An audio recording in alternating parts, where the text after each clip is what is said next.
said, Van, that is Kojo, is indeed a guru in performance management. Wow, Miss Lay said, I'm very insightful. Thank you. So join us. We're going to have a performance management workshop.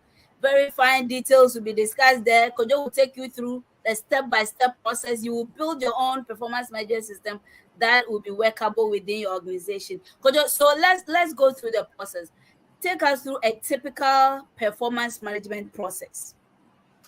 Okay, so normally for a performance management process, let's say you start with the whole organization having a strategy. What is it that we want to achieve this year?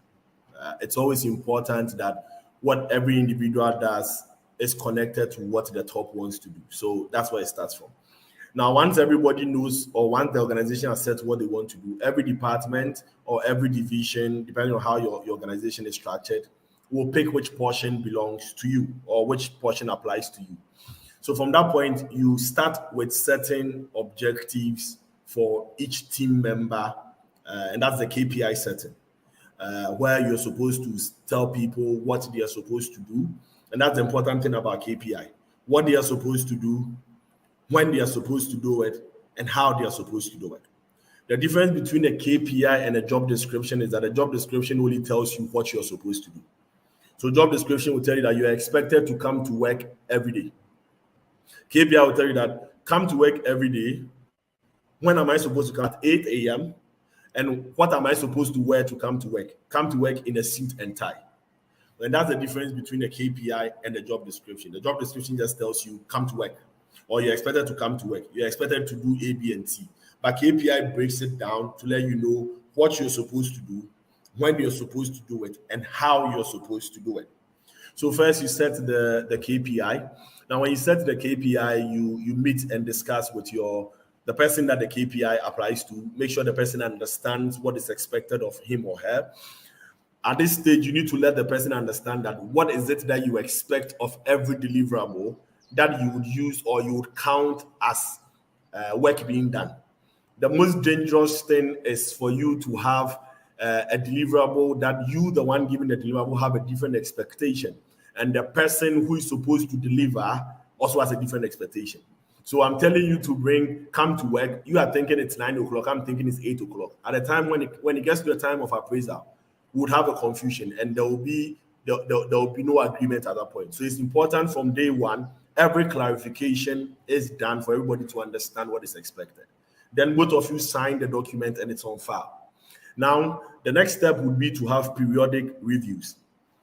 Periodic review is important because when you sit in a car and you're driving to Kumasi, you don't close your eye and think that your fuel will take you there, even if it's a full tank.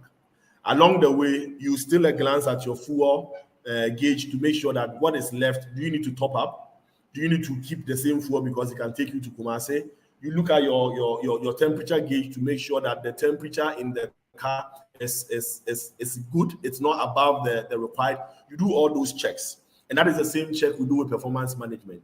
What I've noticed a lot of people is they set KPI at the beginning of the year.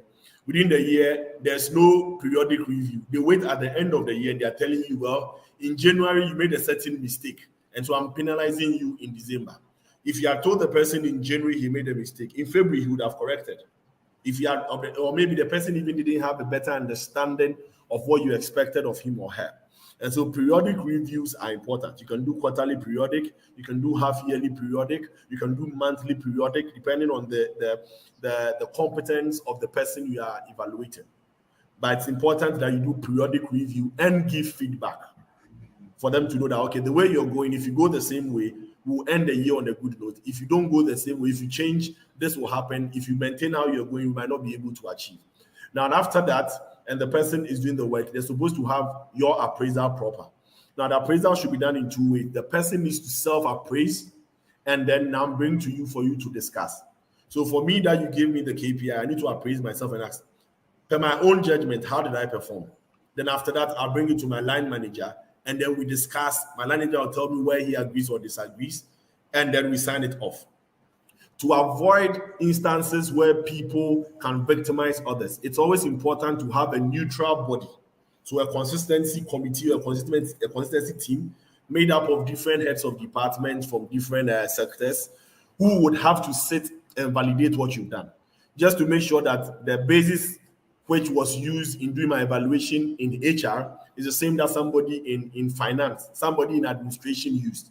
So there will not be favoritism in any way. After this, if there are some skill gaps that are identified, you make recommendations for trainings. If there are some poor performances, you put them on the performance improvement plan. That is the PIP. And then it's always important I find a way to tie your performance evaluation to compensation. So those who are top performers either get promoted, get certain incentives, get certain merit allowances, certain promotions. Find a way to tie it. Because if you are going to put underperformance on PIP, then it's important that top performers are also put on a constructive or a promotional policy. And then those skill gaps you identify, you feed it into your training plan for the next year so that people can get the development they need so they don't repeat the same mistakes. So basically, this is like a skeletal structure for a performance management system. For ensuring it, I just think two ways. One, just making sure you have the commitment of all other line managers. Because performance management is not the duty of HR. HR is supposed to institute the policy, put the framework in place, but implementing it is a responsibility of line managers. You work with the people every day. So getting your line managers to understand and be committed to using it is important. The second one would be making the people see it to be objective and fair. If your staff do not see your performance management system as objective and fair, no matter what you do, they would not see any use. So these are the two key things. Make them see it to be objective and fair, and make sure your line managers who are supposed to implement it are committed and understand it. The other things, though, but these are my top two.